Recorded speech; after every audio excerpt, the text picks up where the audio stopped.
Alhamdulillah. Wassalatu wassalamu ala Rasulillah. Amma ba'd. Assalamu alaikum wa rahmatullahi wa barakatuh. Бүткіл Аллах'ın Allah'a çekilsin Allah'ın Peygamber'e sallallahu memlekette.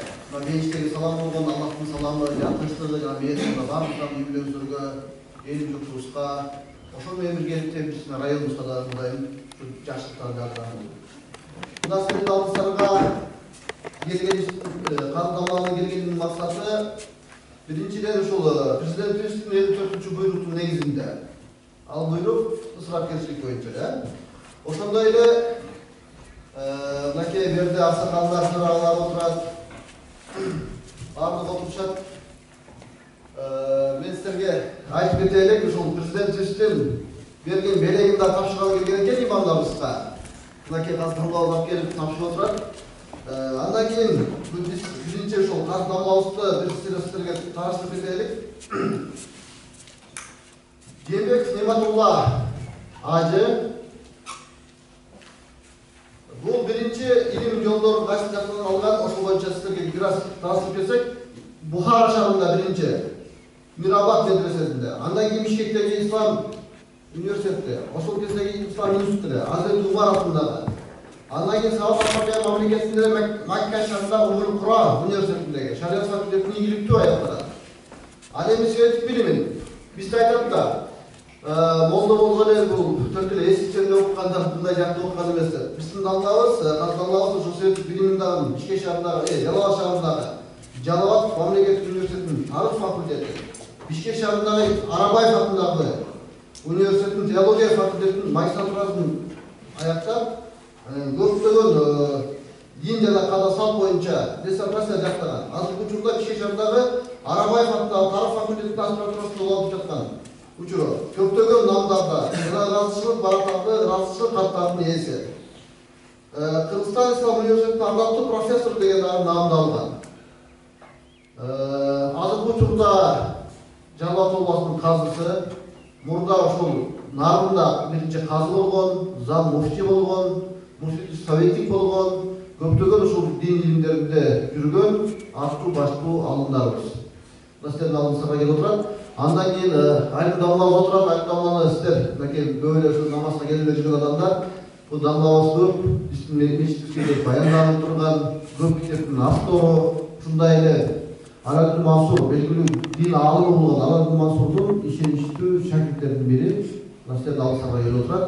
Силер менен бир баарлашып, ушул жүз көрүшүп сүйлөшөйүн деп мынакей келип отурат.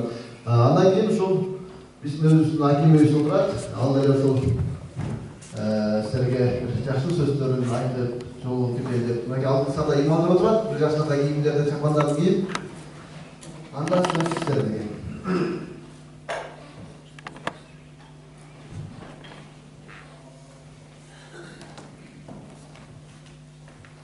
Саламатсыздарбы, жол кошунган катышуучулары,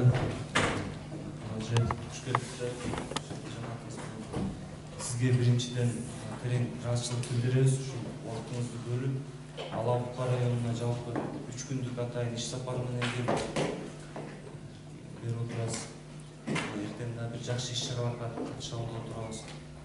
Учурдун көйгөйү болгон жалпы Кыргызстандын, кыргыз элинин бир өзгөрүү талаптары болгон акыркы күндөрү ушул ысырапкерчилик боюнча бир көп сөз болуп атат.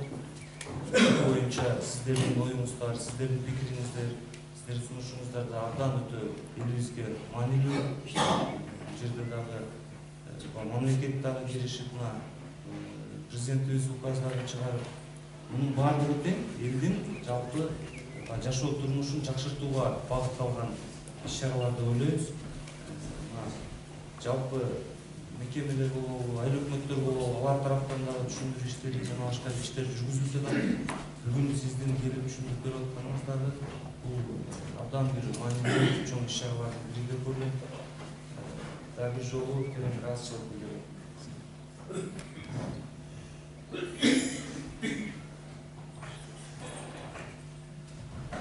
Ассаламу алейкум. Урматтуу аксакалдар, Нурбек Ишналиевич, биздин отурган алымдарыбыз, бүткүл alamlarda жатқан Алла Тағалаға шексіз мақтаулы Пайғамбар Мұхаммад саллаллаху алейхи ва салламға салам салаваттар болсын. Жана сұхбатта болабыз, биздин илимибиз иштеген жол көрүү тууралуу айтып бердим. Кулаксыкандар мындай макталуу эмес, бул бири-бири менен жакыныраак таанышайлык деген гана маалымат ретинде окуп өттү. Мен ошол окуп жаткан кезде диссертация жактаганда бүгүнкү учурдун талабы болуп турган дин жана каада салт деген теманы тандап ошол тууралуу жаздым. Кээ бир жерлерде дин биздин каада салтыбыз, үрп-адат, маданиятыбызга өтө жакын келип, кээде үрп-адат, каада салтыбыз динге ушунчалык жакындап барып, экөөнү ажырата албай калган учурлар болуп калган учурлар бар болгон. Бүгүнкү күнү алымдарыбыз, карыларыбыз, илимдүү инсандарыбыз чыкты. Элибиз бардыгы илимдүү боло алсак дагы терең маалыматтарга ээлер болду. Ошондуктан азыркыдай талаш, тартыш мен ойлойм бүгүнкү күндө болбош керек. Акыркы учурларда аксакалдар жогорку муу менен кийинки кичүү муундардын ортосунда бир аз ажырым, анан келишпестиктер дагы пайда болду. Мен бул жерде толук кандуу аксакалдардыкы туура, же болбосо толук кандуу жаштардыкы туура деп айткандан алсын. Аксакалдардын да чындыгы бар, жаштардын да чындыгы бар. Бирок жаштар аксакалдардын алдында бир аз тизе бүгүшкө туура келет. Себеби кечээги оор акыбалда ислам динин сактап калыш өтө эле кыйын болду. Мына ошол ислам динди сактап калыш үчүн көптөгөн ислам амалдарын үрп-адат, каада салтка жакындатып, ошону менен үстүн жаап, анан кийин ошол каада салттарыбызды кылып келген учурлар болду. Мисалы үчүн Кур'ан-ы Каримди ар бир үйдө, ар бир балага үйрөтүш өтө оор эле. Ал бул колдон келбей турган нерсе. Эми ошондой акыбалда балдарыбызга, айылдаштарыбызга Кур'ан-ы Карим биздин ыйык китебибиз экендигин жүрөгүнө жеткириш үчүн жазга маал түлө өткөрөбүз деп шылтоо кылып, бир Кур'анды түрәгө байлап, жипке илип коюп, балдарды эли журт ошонун алдынан өткөрүп, ушул биздин ыйык Кур'аныбыз деп жүрөгүнө аталар жеткизген. Чын-чынын айтканда, балдар эмес, аталардын деле көбү өз Кур'андын ичинде кандай жазуу бар, ал кандай сүрөттө жазылган, буну ошо аталарыбыз өзү деле көргөнгө мүмкүнчүлүк болгон эмес. Бирок ошол китептин ыйык Кур'ан экендигин жүрөккө ошол таризде жеткизип келишкен. Ошондой эле эксан деген сөздү ал кезде айтканга такыр мүмкүнчүлүк болгон эмес. Ошол эксандарды анан 40-тык кылып атабыз, жылдык кылып атабыз, эскерүү кылып атабыз деп өтүп кеткен мархумдарга жанагындай аттар менен эксандарды кылып келишкен. Эми бүгүнкү күндө ушул нерселерге толук кандуу шарият негизинде аткарылышка шарият эле эмес, өкмөт кошо бүгүн жардамчы болуп турат. Анан бүгүнкү балдар ошол Кур'ан-ы Каримде, фик китептеринде, хадистерде кандай айтылса, биз ошондой жашайбыз, ата, аба, муну кылганыңар бүгүн бидат болуп атат, ашыкча болуп атат, ушуну токтотуш керек деген жерлерден анан баягы аксакалдарыбыздын да жүрөгүнө бул нерсе аябай сиңип калган, дароо эле болуп туруп алам мен токтотоюн деп токтотуш аксакалдар үчүн да кыйын. Себеби аксакалдардын психологиясында, мээсинде, жүрөгүндө ушул нерсе жашап келет. Мен балдарды урматтадым, сыйладым, кадырладым, окуттум, чоңойттум, үйлөнттүм, үйлүү жайлуу кылдым, эл катарына коштум. Ушунча эмгегим кетти. Чындыгында атанын эбегейсиз чоң эмгеги кеткен. Анан мен өлүп калсам, ушуга бир жылкы союп коюш силерге жалко болуп атабы, мен ушу бир жылкыга татыксыз болуп калдымбы деп аталардын күйгөн жерлери бар. Бирок аталар адам тагдыры кабырга барып жаткандан кийин бир жылкы менен чечилбейт туган. Азыр бардыгы соодагер болуп калды. Эгерде соодагерге 100 сом пайда чыга турган сооданы кыласыңбы, же $100 чыга турган сооданы пайдасын издейсиңби десе, бардыгы керек болсо аталар да бала кой буну ташта, эмне кыласың, убактын кетирип 100 сом таап, бар оногуну кылганы менен $100 таап келсин деп өзүбүз балдарыбызды ошол жака жумшайбыз. Эгерде бир жылкы союп 300 адам келе турган болсо, 300 адамдын 250-inin курсагы бүгүн ток туган. Арасынан мүмкүн 50-и ошол тамакка муктаж чыгат. Эми бул бир жылкы союп, биз мисал келтирип атам тугандар. Мисал үчүн биз 100 соо ала турган болсок, элибиз бүгүнкү күнү муктаж болуп турган сууга садакатул жарыя кылып туруп, ошол жылкыбызды суу чыгарган жерге бере турган болсок, $100 эмес, $1,000,000 сооп ошол суудан келип атпайбы?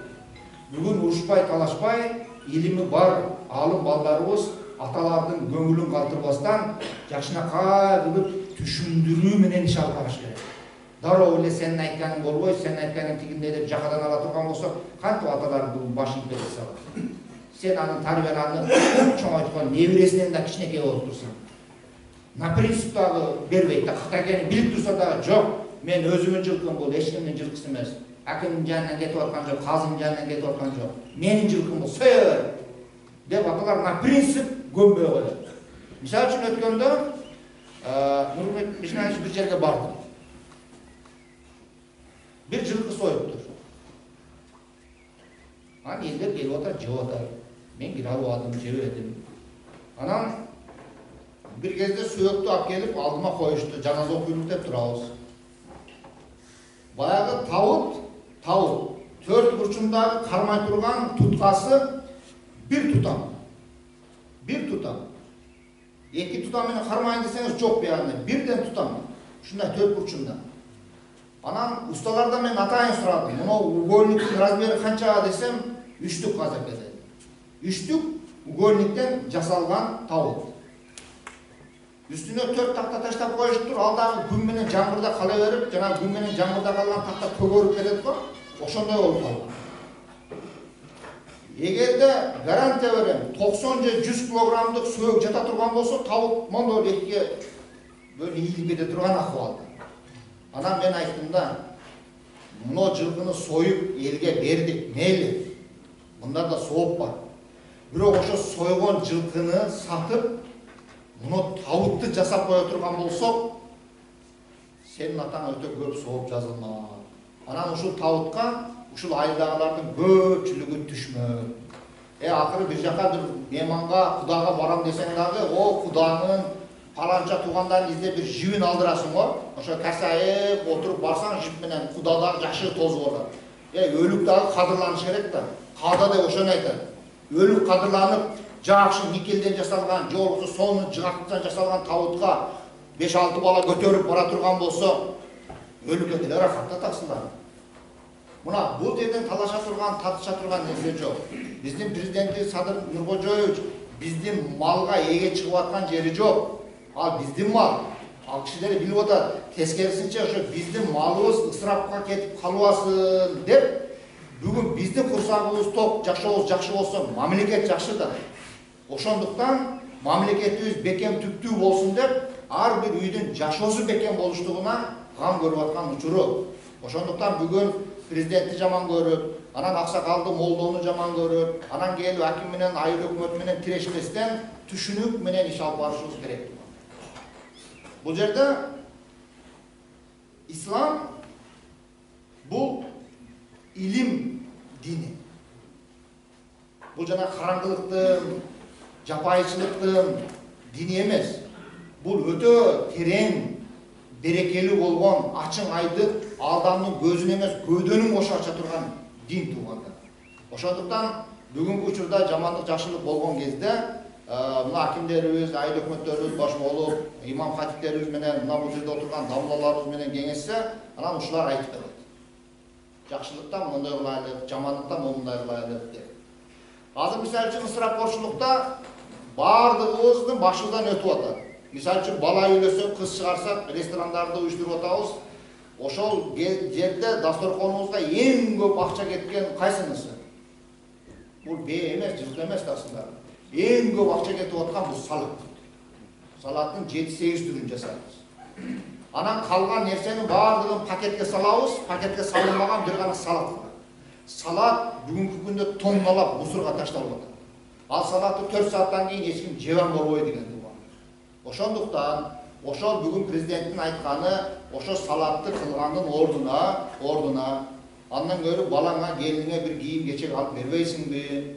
Үйүңүн үстүн шипир болсо тиникелеп албайсыңбы деген эле сөз туугандар. Ошого Кудай кааласа акылдуу элбиз, акылдуу жанбыз. Бул нерселерни талашып, тартышып, нартыбекки кылбастан, эми Кудайга шүгүр биздин мамлекетибиз бар, биздин президентибиз бар. Ошо президент менен муфтилердин айтканын кыла бере турган болсок, карапайым эл эч качан адашпайт Кудай кааласа. Анан кийин эми баягы кой аксагы менен миң дегендей эл арасында bir tüz mesele kötörülse daim da karşısına aytıp çıkan adamlar ar жерде бар. Ал жок эмес. Керек болсо туугандарыбыздын арасынан да чыгат. Өзүбүзгө эле тууган болуп туруп каршы чыккандар. Мисалы үчүн буга да бир мисал келтирип кетейин кыска. Мына Бишкектен олигархтык деңгээлдеги бир досум бар. Аябай бар. Ошо мага келип жалбапка айтып калды, досу бир балам бир кыз менен сүйлөшүп калыптыр, Кудайга барып келейик деди. Макул деп барды. Жакшынакай болуп отуруп сүйлөштүк. Кудасы 2 күн болуптур ажыдан келгенине. Анан ал киши айтты, Кудам, бала менен кыз сүйлөшүп калыптыр. Балам Иорданияда окуйт. Анан ушундай кылсак, сиз кызды берсеңиз деди. Анан $1000 махыр деп берди.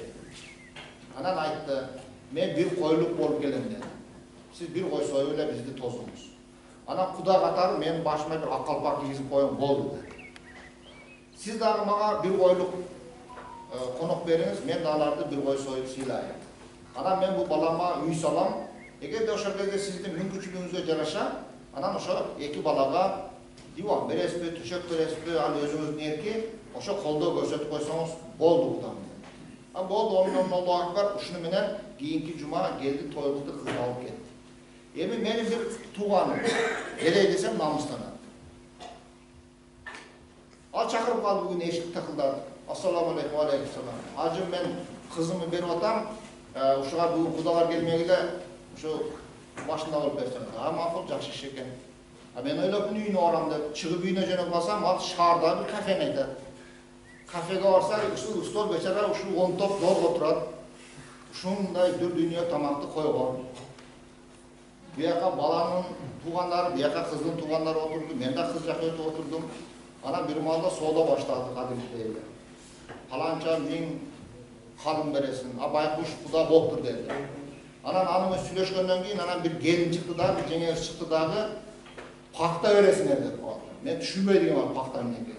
Анан кийин ал айтты, "Жок, ал пакта деди, ошо калыңдын ичинде болот" деди.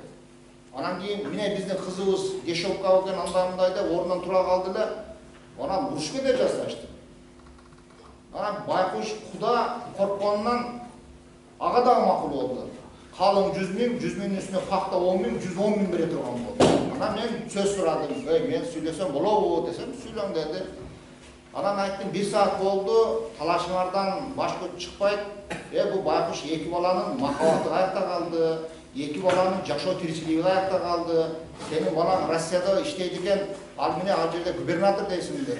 Бир чорный рабочий да 15 бала бир комнатада жашап атса керек. Сенин кызың апарса, Кудай кааласа 16-жыл ошо жерге кирет. Андан көрү сен тоюңду токтотуп, сен калыңды токтотуп эле ошо балдарга ошол жактан бир квартира снимать этип берип койбойсуң, ал бир жаштыгына машайт кылып бир жашасын. Десем, намыс үчүн же бунусу көмбөйт, же бунусу көмбөйт.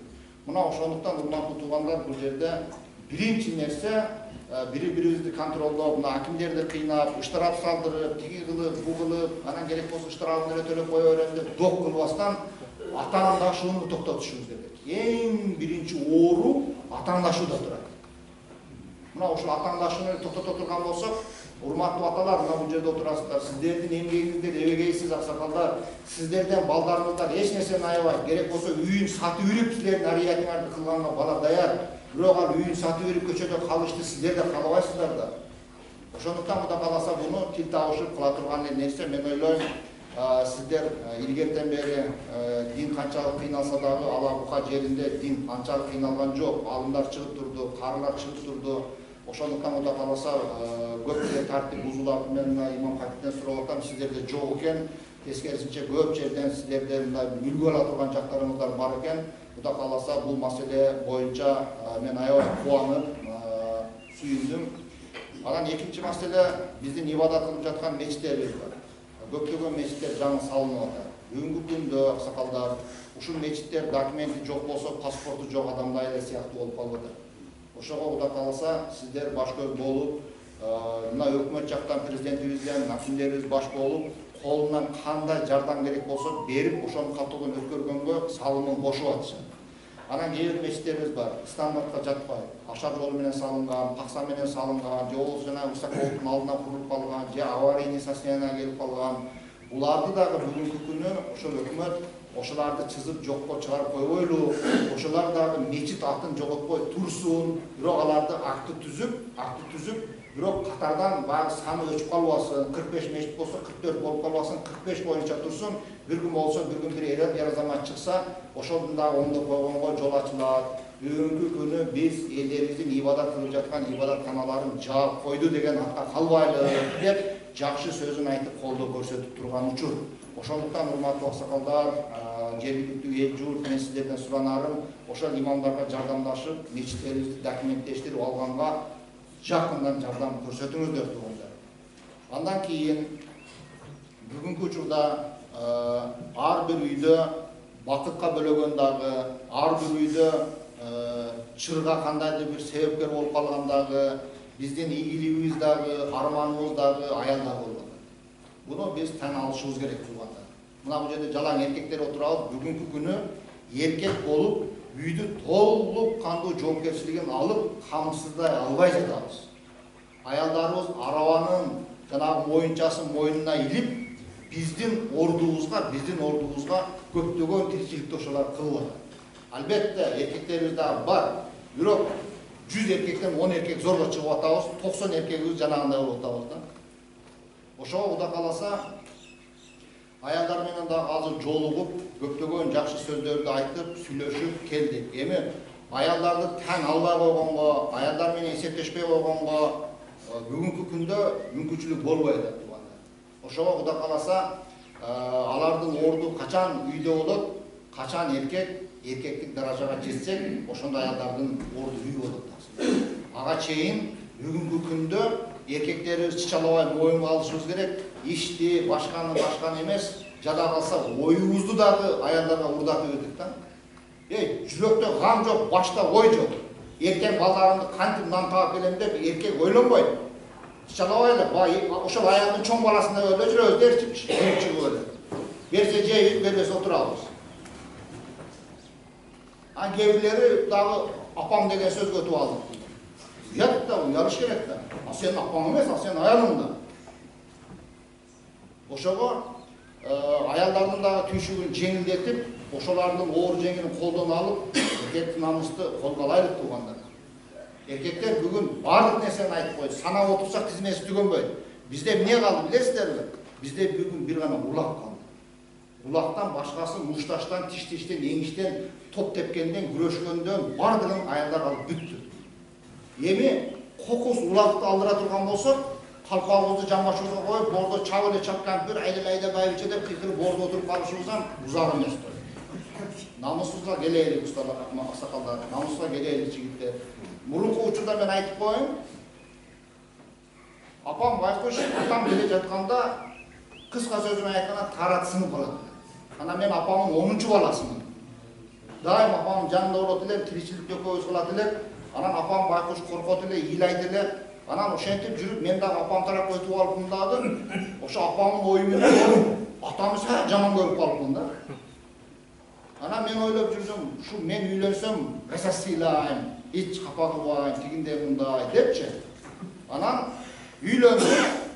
Üylөнгөндөн 3 günden keyin aldıma oturguzup alıp ayttım. Men seni urbayım, sökpöйм, uruşpayım. Akырын айтам кабыл ал. Бул болгон урматсыйым, апама болгон урматсыйым. Сен ушуну туура түшүндүң деп. Бирок кийин түшүндүм, атамга туура деп. Аялдер келет көрбөй деген тасылар. Атамга туура деп, мен атама кошуп бердим дейинчи. Анан ошон үчүн Кудай кааласа, бул жерде дагы башка маселелерди биз ушундай эмелерде рай администрациясынын жыйындарында болгондо ашып барса 2 саат отурат экенбиз Нурбек Асыр. Анан ошон үчүн биз кененирээк сүйлөшөлү, имамдарыбыздын проблемасын дагы кенен жардамдашайлык жанынан деп имамдарыбызды ошол өзүбүздүн мешитке чогултуп алып 3 күндүк дават ретинде сабак өтүп атабыз. Эл менен кантип сүйлөшүш керек, жакшылык жаманчылыкта кандай кызмат кылыш керек, биздин ордубуз кандай болот, анан кийин Куран окуп Аллах акбар деп койду, жүрө бербей күнүгө окуу, себеби азыр окуунун заманы болуп атат. Жөнөкөй карапайым элдер интернеттен окуп сенден көбүрөөк нерсени үйрөнүп алып атат. Сен имам болгондон ошолордон көбүрөөк нерсени билип алдырагына туруп алсаң уят болуп каласың деп, мына эртең жумадан кийинки учурга чейин окуп, үйрөнүп көптөгөн маселелерди талкуулап атабыз. Ушул нерселерди убакыт тардыгына карабастан кабинеттен чыгып, сиздердин алдыңыздарга, имамдардын алдына, ошондой эле элибизге кызмат кылган ардактуу аталарыбыз бар экен, ажылар бар экен, аларды дагы бир раз зыярат кылып, алар менен дагы сүйлөшүп, аталарын алып, Кудай кааласа эртең жумадан кийин бул жерден кайтабыз. Эртең дагы жакшы бир иш-чаралар бар экен. Ошолорго дагы катышайлык десем, шериктерим көнбөй атат, аксыга дагы убада бергенсиздер. Анан айласынан Чубак ажынын сөзүн эстедим. Чубак ажы бир жолу айтты эле, ака, эркек болуп калганыма Кудайга шүгүр, кыз болуп калсам талада калып кетмей экен депчи. Мен дагы эртең жүрүмдөр жетелеткен Нурбек Асырга мокту деп элчиинде болдум. Анан булар эскертип деп ойнатам, берген оодаңыз бар го, кандай эриш кете бересиз көргөн чакырса деп. Анан ошого каласа, колдон келген кызматты сиздер үчүн биз кылабыз. Эң негизги айтайын дегеним, Кыргызстан мамлекетинин кадырына жетели туган. Бүгүнкү күндө илимсиздер, илимдүүлөрдүн иш кылып жаткандарды, иш кылбай тургандар үстүнө минип алган учур болуп атат да. Мен ушуну айтар элем басында. 30 жылдан бери биздин кылып жаткан иштер натыйжа бергиле. Келгиле, мен сизге берелим. Математикада жакшы мыйзам бар. Орун алмашуудан сумма өзгөрбөйт дейт.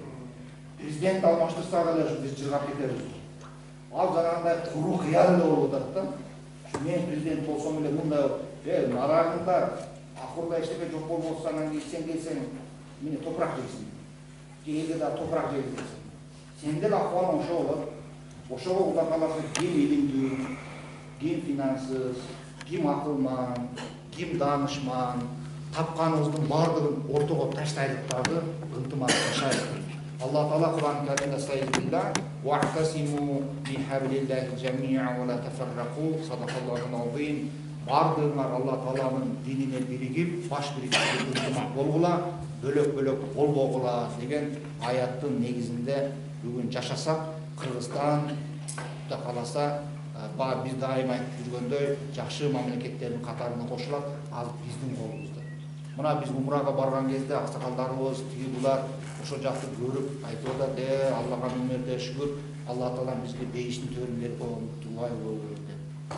Мына сиздер жашап турган Алаука дал бейиштин өзүндө. 58-жылы атам барып, ошо бизден бир аял кеткен экен. Анан ал неберелерин айтат экен. Ой, Кыргызстан ушундай, тигиндей мындай, суулар, дарыялар агып турат, адам түсү агызып кетет, чөптөрү бар, адам маргаса көбүп калат, тигиндей мындай. Анан неберелер урушат экен. Эне, сен элиңди, жериңди сагынып, бейиштен ашырып атасың, Аллахтын алдында күнөөкөр болуп атасың го депчи. Анан атам барса айткан экен, балам, ушу неберелериме айтып берчи, биздин жер кандай турат. Айттыр, энеңер депти, дагы жеткизе албаптыр. Дарыяга түшсөң, адам эмес ат агызат. Ол чөптү жөө эмес атчан араласаң көмөт. Ушундай бактарак жемиштер бар. Аларды адам эмес жерге төгүлүп турат, айвандар жебейт. биздин Кыргызстан ушундай депчи. Ошон үчүн Кудай кааласа Аллах бейиштин төрүндө кылып берген Кыргызстаныбыз баарыбызга насип кылсын. Кыргызстандын тынч болгону ар бир үйдүн тынч болгону. Кыргызстандын жетишкени ар бир үй бүлөнүн жетишкени. Ошондуктан Кыргызстанга бир эле президент, аким, губернатор эмес, Кыргызстанда жашап турган жаш карыя барлык атуу улутуна карабастан жардам беришке бүгүнкү биздин учурдагы мамлекетибиз муктаж. Ошондуктан Кудай кааласа акылыбызды, илимибизди, эмгегибизди, тажрыйбабызды бардыгын чогултайлыктагы чогуу эмгектенип, бир жакадан баш, бир жеңден кол чыгарсак, ошондо Кудай кааласа мен Кыргызстанды курганга салым кошконмун деп көкүрөк туруп, эртеңки муунга мактанганга дагы мүмкүнчүлүк түзүлөт. Ассаламу алейкум ва рахматуллахи ва баракатух.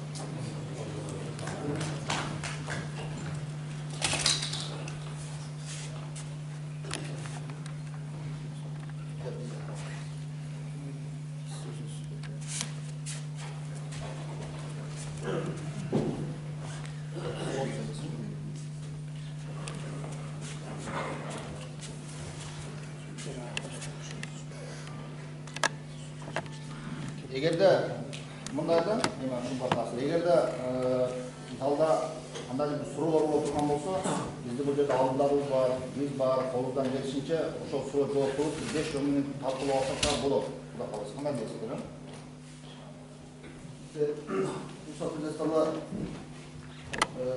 Мен бул жерде айырып отурат, ушундай бир чоң форматта бир отурган жок элек да, Жырладыке. Ушул айыл өкмөтү биз бир гана өрт айыл өкмөтүнө эле барып согушта катышып калдык. Негизи ушул ысырапкерчилик боюнча ал айыл өкмөттөн участкойдо сурап айткан да, биринчи барып имамды чакырып аткан да. Мына ошол себептен мынакей алкыштарга баардык имамдар келип отурат. Биз көрүп атырык, мисалы мынакей союлбады, мындай кылбадыкты деп эле биз жаштарга отчетту берип атырык. Болуп атканын биз жерде көрүп атабыз да. Ошол себептен мынакей имамдар отурат, ошол жерге бир сөзгө келип алсак, ысырапкерчилик боюнча 3 күнгө чейин негизи мен ушул Кудайдан корком, мен жүрөгүмдө иманым бар. Кой мен ушул жерде аза күтүп атырым, атам өттү, жапам өттү деп чын эле Кудайдан коркуу сезиммен боло турган болсо, мына ушул адамдарга тиешелүү. Ошол 3 күнгө чейин ушул жерде башыбыз керек, бар жебешибиз. 3 күнгө чейин, да? Андан кийин ошол өткөн эле айтканбыз, жумадан ар жумада айтып атабыз, бизки мисалы башка райондорго караганда Кудайга шүгүр, 1000 марта шүгүр десек болот да, биздин райондочу. Бизде мисалы эркектер пакет көтөрбөйт, башка эркектер окшопчу. Туурабы? Биз ошол чын эле дамлагыбыз айтмакчы, эркек элебиз азырча пакет көтөрө элекпиз. Андан кийин мен муну айтып атканымдын себеби, бизде азыр дамлабыз, ушул жерде мынакейге айтып кетелик. Бизде белбоо деген нерсе токтогон. Ошол эле жакын туугандары гана ошол жерде белбоо байлап турбаса, все мазар башына барганда сөз түлүп тупрак салганга керек болуп калат экен. Кээ бир жерде мисалы чака жок болуп калат, башка нерсе жок болуп калат, ошол мазарга узатып бериш үчүн белбоо. Андан кийин чапал маселелери болсун, ал канча жашка чыккан болсо дагы ал токтогон. Ушунун нерсени биз өзүбүз деле бет кылайлык.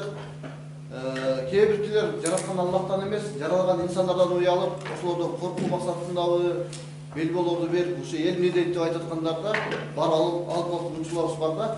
Эми бул жерде кран чыгып аткан болсо, жөн эле сууду алып сыртка чачып жибергенибизде пайда жок да. Биринчи краникти жабышыбыз керек болот да. Ал краник өзүбүз ошол нерсени албай койсок эле албайт.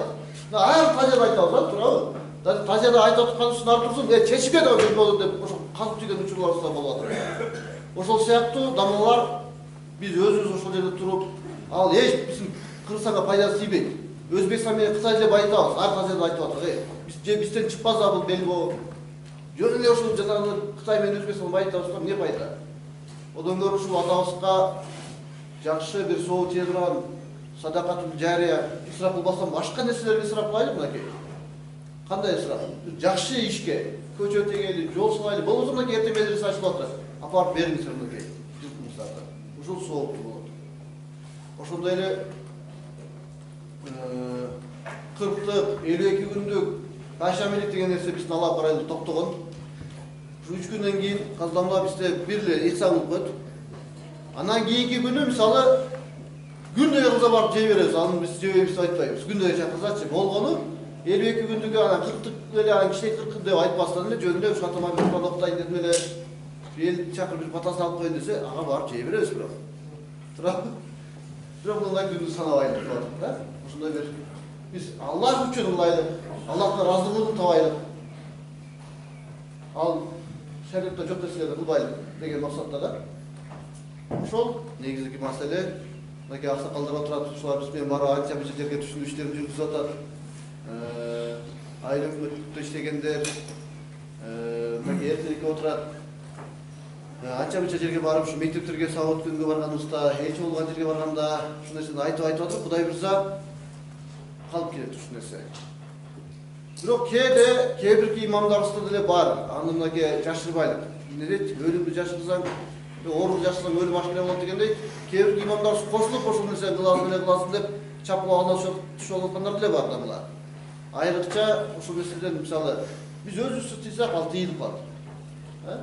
Анан кийин мисалы наркыларына каздам айтмакчы каданын алдына түшүп алып өзүңөр чуркай бербегиле дейт катыр.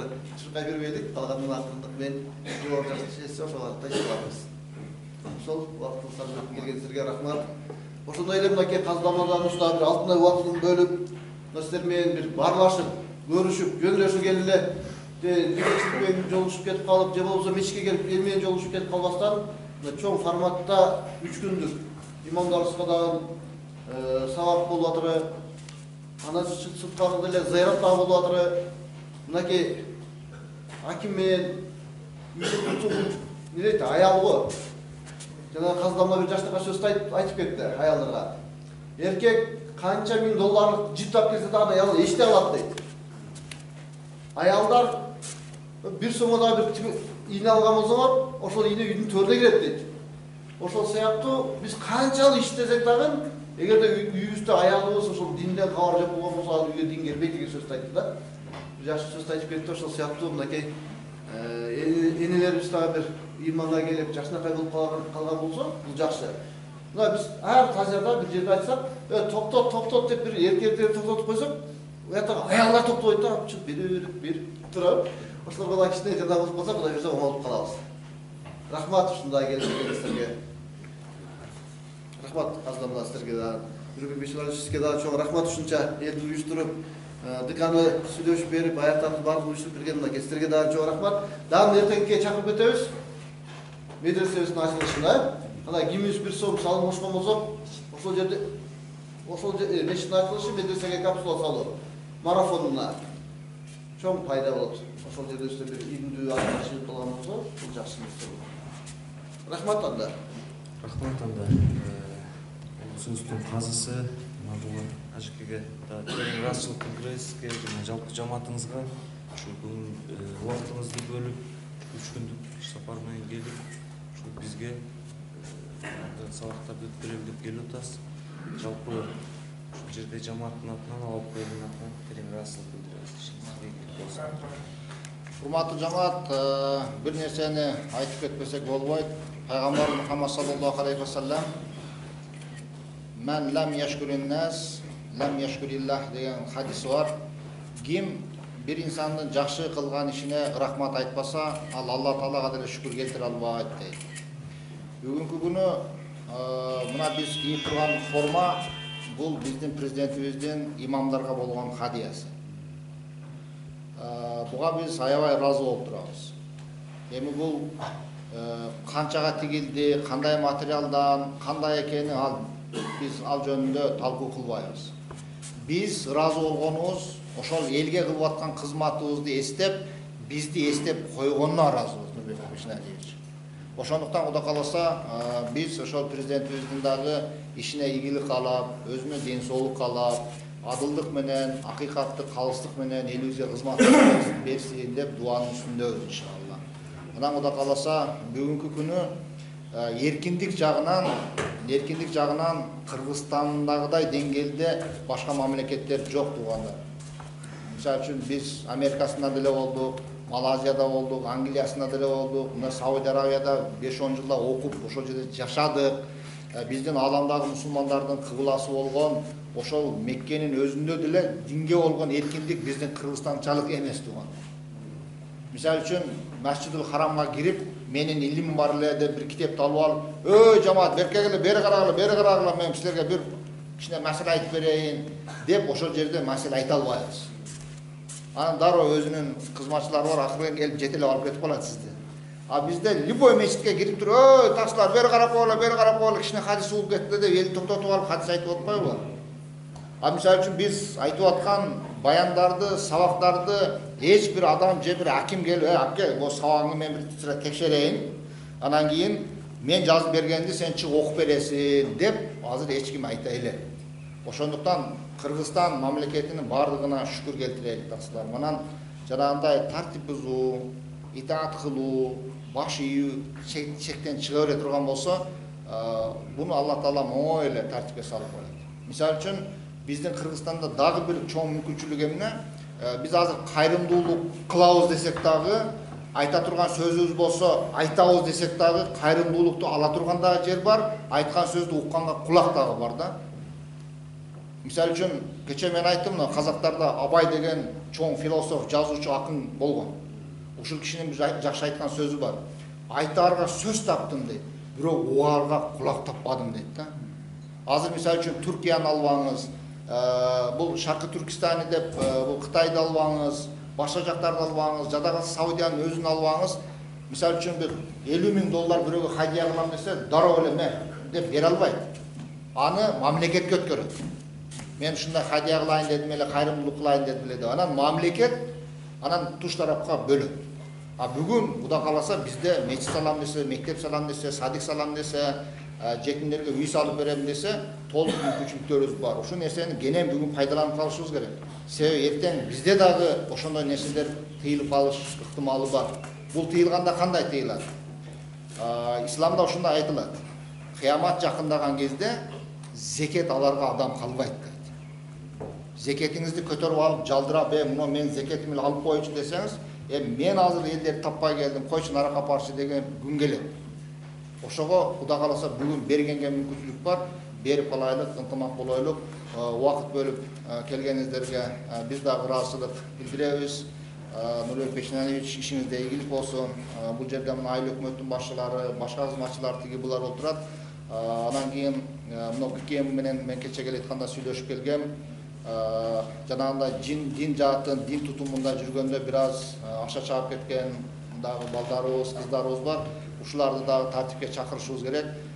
Бул дин эч качан экстремисттик, же болбосо террористтик, же болбосо элге бир зыян берейин деген жакка тарбиялабайт. Кээ бир адамдарыбыз туура эмес илим алып алып, туура эмес багытка түшүп алып, ошондой окшогон иштерди кылып аткан учурлар бар. Буну дагы Кудай кааласа биз учурун айтып деп түшүндүрсөк, мисалы үчүн жана салафилик жолдо жүргөндөр, хизип тахрирде жүргөндөр, анан давачынын ичинен дагы бир инкарчы дегендер чыккан. Булар менен азыр сүйлөшүүлөр жүрүп атат. Мына Алимбек Дамыллабыз өзү баш болуп, көптөгөн илимдүү инсандарыбызды чогултуп окутуп, сабак берип атат. Биздин окуган китебибиз бир болсо, устазыбыз бир болсо, ушул проблемалар өзү чечиле берет.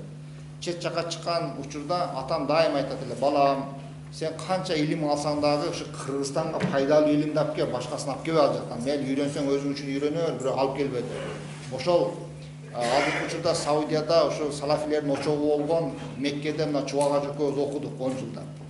Бирок Алла Таалага чексиз шүкүрлөр болсун, биз мына 30 жылга жакын ислам динине кызмат кылып келатабыз. Нематуллажы Вахаби болуп калды, же болбосо Нематуллажы Салафи болуп калды деп бир да сөз уга элекпиз. Ал адамдын өзүнөн туура багыт алып, туура окусаңыз, эл сизди эч качан антип айтпайт. Анан эгерде ошо салафи менен жок дегенде достошсоңуз салафи болосуз, ошонун китебин окусаңыз салафи болосуз, ошонун жолун жолдосоңуз салафи болосуз. Ошон үчүн ошол элибиздин арасындагы окшогон балдар дагы мисалы үчүн Кытайдан же Европадан келип калган жок, алар өзүбүздүн балдар, өзүбүздүн жээндер, өзүбүздүн туугандар, ошого туугандар айтып, ошоларда бир аз тарбияга чакыра жүрсөк, Кудай кааласа бул ошо кече биз Гөкем менен сүйлөшкөндөгү ошол кызматкерлердин суранган аманат эле. Ушул нерсени дагы мен силерге жеткиздим. Ассаламу алейкум ва рахматуллахи. Я. Болуп калдым да эме. Аксакалдар. Эмесе бир дуа кылып коелук таксыларыма. Амин. Бисмиллахир-рахманир-рахим. Allah Taalam alamga tınçılık ber. Alam katarında memleketimiz Kırgızstan tınç bolsun. Eli jurtubuz aman bolsun. Allah Taalam bugünkü күндө berip жаткан жаңгырларыңды elge пайдалуу кыл, зыяндуу кылбагын. Ya Rabbim, elibizge ынтымак, биримдик, урмат, сый бер. Кармагын тутканда береке, үй бүлөсүндө тынччылык болсун. Бардыгыбыздын көздөгөн максат, тилеген тилек, кылган ниетке жетелик. Allah Taalam бардыгыбызды şu danışmandık менен, акыл менен, ынсап, иман менен кызмат кылышты насип кылсын. Allahumma salli ala sayyidina ve nabiyyina ve maulana Muhammad ve ala alihi ve ashabihi ecmaîn. Rahmetike ya erhamer rahimin.